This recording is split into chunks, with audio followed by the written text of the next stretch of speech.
और गणेश इस वक्त दिल्ली समझ सीधे लगातार जुड़े हुए हैं, उनका रुख कर लेते हैं। गणेश, आपने बात भी की है मौलाना से, वो ये कह रहे हैं कि अब जाहिर सी बात है आचार संहिता लग जाएगी, जल्दी चुनाव की तारीखों का ऐलान होने वाला है, ऐसे फंड रिलीज ने का सैलरी नहीं मिलेगी। इसके पहले भी देखा था हमने, 4 दिन पहले मुलाकात करने के लिए पहुंचे थे, कोई जवाब नहीं मिल रहा है। अगर जवाब नहीं मिलता है तो क्या करेंगे? देखिए, दिल्ली में कुछ दिनों के बाद तारीख घोषित हो जाएगी चुनाव को लेकर और चुनावी सरगर्मी तेज हो जाएगी। इन लोगों का साफ तौर से कहना है कि हमारी पिछले कई महीनों से तनख्वाह नहीं मिली है और जो सीईओ है वो नहीं है। इन्हीं से सीधी बात करते हैं, इनकी क्या मांगे हैं। क्या नाम है आपका और क्या मांग है आपका? मेरा नाम महफूजुर रहमान है, मैं चांदनी चौक कटानी मस्जिद में इमामत करता हूँ। हम लोग सब अइम्मा हज़रात इस मुतालबे को लेकर आए हैं कि तकरीबन हमारी सैलरी जो है वक्फ बोर्ड से रिलीज़ होती है। कितने महीने से नहीं आ रही? तकरीबन 17 महीने से तनख्वाह नहीं आ रही है। तो हम लोग कई बार रब्ता किया सीएम से और आतिशी साहब से और केजरीवाल साहब से, गवर्नर साहब से रब्ता करके मुतालबा किया कि हमारी तनख्वाह रुकी हुई है, जल्द तनख्वाह दी जाए, लेकिन इन्होंने तवज्जो नहीं दी। आजकल वादे करते रहे, तनख्वाह नहीं मिली। तो आज हम 2 दिन पहले भी आए हैं और 4 दिन पहले भी आए थे इनसे मुलाकात के लिए। सवाल ये भी आता ना कि अरविंद केजरीवाल तो मुख्यमंत्री नहीं है, उनसे मुलाकात करके क्या उद्देश्य है? मुख्यमंत्री नहीं है लेकिन मेन जिम्मेदार यही है, ये आदेश जिसको देंगे वो सुनेगा इनकी बात। आतिशी भी समझिए इन्हीं के अंडर में है, जो आतिशी को ये फरमान जारी करेंगे आतिशी इनकी बात मानेगी। तो हमारी गुजारिश है केजरीवाल साहब से कि आप फरमान जारी करें कि इमामों का जो मुद्दा है तकरीबन हम तनख्वाह बढ़ाने के बारे में नहीं करें, बल्कि हमारा मैन ये है कि वक्फ बोर्ड की तवज्जो दी जाए। वक्फ बोर्ड में सीईओ भी नहीं, लावारिस है वक्फ बोर्ड। वक्फ बोर्ड जो कमेटी के अंदर चलती है, वक्फ बोर्ड के अंदर कमेटी भी नहीं है। इमाम है। क्या नाम है आपका और क्या मांग है आपकी, क्योंकि पहले भी आप लोग आ चुके हैं? जी, मेरा नाम मुफ्ती महराजुल हक कासमी है और मैं 1988 से इमाम हूँ दिल्ली वक्फ बोर्ड का। अभी तो सबसे बड़ी परेशानी ये है कि हमारे चेयरमैन नहीं है। उसके बाद पता चला कि सीईओ साहब भी वहाँ से ट्रांसफ़र कर दिए गए हैं। सीईओ के बगैर कोई भी फंड रिलीज़ नहीं हो सकता। मौलाना साजिद रजदी हैं जो ऑल इंडिया इमाम एसोसिएशन के अध्यक्ष हैं।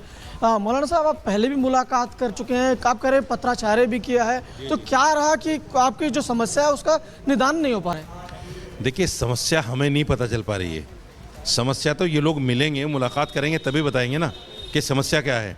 पत्राचार का जवाब मिल रहा है? कोई जवाब नहीं मिल रहा है, कोई जवाब किसी तरह का नहीं मिल रहा है। हम मुख्यमंत्री आतिशी जी से भी मिले, गवर्नर से भी मिले, एडमिनिस्ट्रेटर से मिले, जितने भी छोटे बड़े अफसर हैं सबसे मिले। कितने महीने हो गए आपकी तनख्वाह नहीं आई? 17 महीने हो गए हैं, 17 महीने से सैलरी नहीं मिल रही है। और मैं समझता हूँ कि ये जानबूझकर इस तरह की हरकतें कर रहे हैं ताकि वक्फ बोर्ड से पल्ला छुड़ाएं। वक्फ बोर्ड के हालात आप जाकर देखो, जहाँ 40-50 लोगों का स्टाफ काम करता था, आज वहाँ 10-11 लोग हैं। उर्दू अकेडमी चले जाइए, उर्दू अकेडमी में 50-60 लोगों का स्टाफ काम करता था, आज वहाँ भी 8 से 9 लोग हैं। चलिए, ये मुस्लिम चलिए गणेश, बहुत शुक्रिया तमाम जानकारी के लिए। बलहार, अब खबरों में आगे बढ़ेंगे और अब बात करेंगे अवैध बांग्लादेशियों की जो अवैध तरीके से भारत में रह रहे हैं, लेकिन अब उन्हें देश छोड़ना होगा क्योंकि अब भारत में हर जिले में, यानी कि हर जगह पे, हर राज्य में लगातार एक्शन जो है देखने को मिल रहा है। दिल्ली से लेकर अगर हम बात करें उत्तर प्रदेश से महाराष्ट्र और असम में लगातार अवैध बांग्लादेशियों को लेकर एक्शन, और इसी पर लेकर आपको आगे देंगे पूरी जानकारी।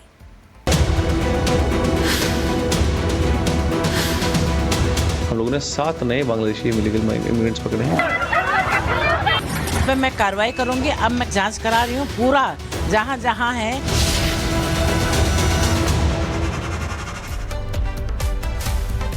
और देश में घुसपैठियों के तंत्र के खिलाफ लगातार एक्शन जारी है। दिल्ली से पकड़े गए अवैध घुसपैठियों को वापस बांग्लादेश भेजा जा चुका है। इसके बाद लखनऊ में एक्शन की तैयारी है। देखिए रिपोर्ट में कि आखिर कैसे लखनऊ में तैयारी की जा रही है, क्योंकि जानकारी यह भी मिली थी कि लखनऊ में नगर निगम की टीम पर हमला किया गया, जिसके बाद बुलडोजर एक्शन भी हुआ है।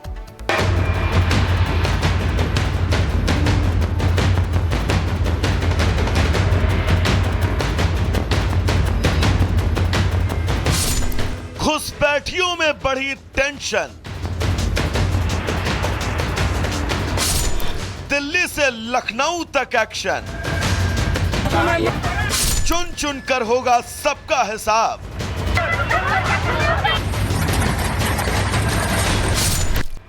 देश से घुसपैठिया होगा साफ। दिल्ली के उपराज्यपाल वीके सक्सेना ने कुछ दिन पहले घुसपैठियों के खिलाफ एक्शन के जो आदेश दिए थे, आज वो परवान चढ़ चुका है। दिल्ली पुलिस घुसपैठियों पर मानो शामत बनकर टूटी है। हालात तो ये हैं कि दिल्ली पुलिस की कार्रवाई को लेकर अवैध रूप से रह रहे लोगों में भयंकर दहशत है। दिल्ली में रह रहे अवैध बांग्लादेशी नागरिकों को चिन्हित कर वापस भेजने का काम जारी है। बीते दिन विशेष चेकिंग अभियान के दौरान पकड़े गए 7 बांग्लादेशी नागरिकों को बांग्लादेश वापस भेज दिया गया। साउथ डिस्ट्रिक्ट दिल्ली पुलिस ने एक मुहिम चला रखी है, जैसे कि पूरी दिल्ली पुलिस में चल रही है, जिसके तहत इलीगल बांग्लादेशी माइग्रेंट्स पकड़े जा रहे हैं। हमारे जिले ने last week 5 illegal Bangladeshi migrants पकड़े थे। उसी केस में आगे काम करते हुए फर्दर इंटेलिजेंस डेवलप करने के बाद हम लोगों ने 7 नए बांग्लादेशी इलीगल इमिग्रेंट्स पकड़े हैं, जिसके अंदर 5 महिलाएं और 2 पुरुष हैं, और इनसे बांग्लादेशी आईडीज मिली हैं। इनको फर्दर वेरिफिकेशन के बाद डिपोर्ट कर दिया गया थ्रू FIR। ऐसा नहीं है कि बांग्लादेशी घुसपैठियों से दिल्ली की जनता ही त्रस्त है, बल्कि देश के बाकी हिस्सों में भी हाल कुछ ऐसा है। यूपी की राजधानी लखनऊ में बांग्लादेशियों के आतंक की एक पानगी देखिए। वहां अतिक्रमण हटाने गई नगर निगम को ही इनकी भीड़ ने निशाना बना लिया। हालात तो ये हो चले कि टीम में मौजूद लोगों को अपनी जान बचाकर वहां से भागना पड़ा। नगर निगम की टीम जो है एक अपना अभियान चला रही थी, तो कुछ जो लोगों ने उनकी टीम के ऊपर हमला भी किया है। अब भी नगर निगम की तरफ से FIR कर दी गई है। पुलिस जो है जल्दी से जल्द उनकी गिरफ्तारी करेगी जो भी इसमें दोषी रहे हैं, और सख्त से सख्त कार्रवाई की जाएगी इसमें। नगर निगम की टीम पर हुई पत्थरबाजी और हमले का बांग्लादेश कनेक्शन सामने आने के बाद से लखनऊ की महापौर बेहद सख्त हैं और मामले को गंभीरता से लिया। उनका साफ कहना है कि लखनऊ में सब बर्दाश्त नहीं होगा। पे मैं कार्रवाई करूंगी। अब मैं कल से जांच करा रही हूँ पूरा, जहाँ जहाँ है। कुछ लोगों ने कहा हम आसाम के हैं, तो मैं उनकी लिस्ट मांगूंगी, वो गांव का नाम लिखूंगी और आसाम के मुख्यमंत्री से बात करूंगी, लिस्ट भेजूंगी कि जांच करें बिजली विभाग ने कैसे उनको कनेक्शन दिया। लाइट का कनेक्शन दे रखा है। पूज्य महाराज जी की सरकार है, और महाराज जी की सरकार पे एक महिला अधिकारी पे हमला होगा तो इसको तो महाराज जी बिल्कुल सहन नहीं करेंगे। तो मैंने तुरंत जो 50 लोगों का वहां पे झुग्गी झोपड़ी थी, सबको देख करके तुरंत बुलडोजर चलवाया और तोड़ के सबको बाहर किया। फिलहाल घुसपैठियों के खिलाफ कड़े एक्शन लेने का जो सिलसिला देश की राजधानी से शुरू हुआ, अब उसका असर देश के बाकी हिस्सों में भी देखने को मिल रहा है। देश के कई राज्यों में सरकारें अवैध घुसपैठियों के खिलाफ या तो मुहिम शुरू कर चुकी हैं या फिर उसका ब्लूप्रिंट तैयार है, जहां आने वाले समय में और भी बड़े स्तर पर बांग्लादेशी घुसपैठियों के खिलाफ एक्शन देखने को मिल सकता है। Bureau report, Republic Bharat. देखिए हमारे साथ कोमल जुड़ गई है, जानकारी उनसे ले लेते हैं। कोमल, देखिए जिस तरीके से अगर कहे अवैध घुसपैठ को लेकर के दिल्ली पुलिस का जो चाबुक है वो चलता हुआ नजर आ रहा है। इसके अलावा स्पेशल ड्राइव चला करके तमाम जो बांग्लादेशी घुसपैठिए हैं उन्हें यहां से चुन चुनकर पहले तो पकड़ा जा रहा है, फिर डिपोर्ट किया जा रहा है, यानी कि मुहिम साफ है यहाँ पर।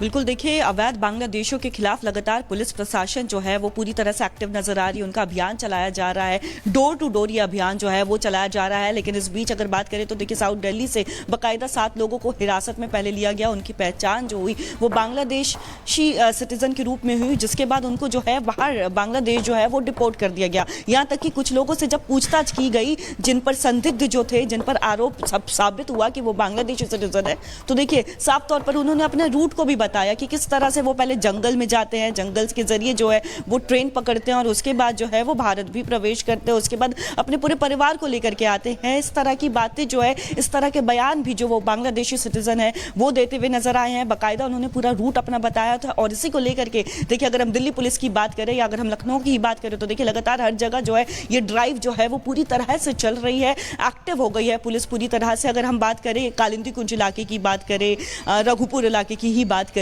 रघुबीर इलाके की बात करें तो वहां पे भी देखिए लगातार जो है पुलिस की तरफ से एक अभियान चलाया जा रहा है। बाकायदा एक फॉर्म भरवाया जा रहा है, फिर जो दस्तावेज उनकी तरफ से सबमिट किए जा रहे हैं उसका वेरिफिकेशन हो रहा है। कई बार तो ऐसे खुलासे चौंकाने वाले हुए हैं जिसमें जो आधार कार्ड जो है वो फर्जी पाया गया है। कई लोग बता रहे हैं कि मात्र 50 से 60 रुपए में जो है वो फर्जी आधार कार्ड भी बन जा रहे हैं। तो इस तरह से चौंकाने वाले खुलासे जो हैं वो भी सामने आ रहे हैं। और देखिए लगातार इसे लेकर के जो अवैध घुसपैठियां हैं जो देश में घुस चुके हैं, इसे लेकर के अगर हम बात दिल्ली पुलिस की करें, वो पूरी तरह से एक्टिव मोड पर नजर आ रही है। साफ तौर पर लगातार अभियान चलाया जा रहा है, खास तौर पर उन इलाकों में जहाँ पे झुग्गी झोपड़ियाँ जो है लगातार दिनों दिन जो है रातों रात जो झुग्गी झोपड़ियाँ बन गई है, उन इलाकों पर खास तौर पर पुलिस जो है ज़्यादा जा रही है और वहाँ पे पुलिस की एक्टिवनेस साफ तौर पर देखने को मिल रही है। उन इलाकों में जाकर के पुलिस बाकायदा जो है एक दस्तावेज जो है बिल्कुल कोमल, तमाम जानकारी आपने दी, बहुत शुक्रिया तमाम जानकारी साझा करने के लिए। और बढ़ेंगे आगे और अब बात करेंगे संभल की,